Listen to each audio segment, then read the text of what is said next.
आज मैं उनके लिए बताऊंगा जिनके घुटनों में दर्द रहता है, बहुत पुराना दर्द है, घुटनों का दर्द जा नहीं रहा है। भाइयों मेरे कहने से एक बार ऐसे लगा लो, घुटनों का दर्द गायब हो जाएगा। आपको क्या नहीं, ये आंकड़े के पत्ते लेने हैं, आंकड़े के पत्ते लेने हैं और इनको एक कोरा मटका ले लें, मिट्टी का मटका ले लें और उसमें डाल दें।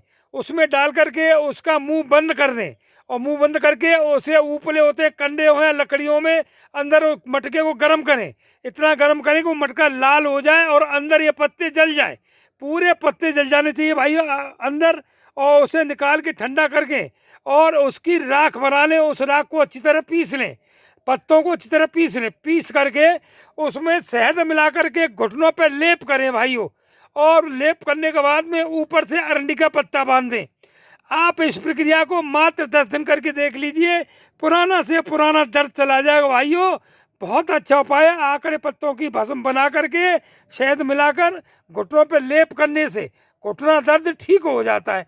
भाई मेरा वीडियो पसंद आ रहा है उसे लाइक करिए, शेयर करिए, फॉलो जरूर करिए। धन्यवाद।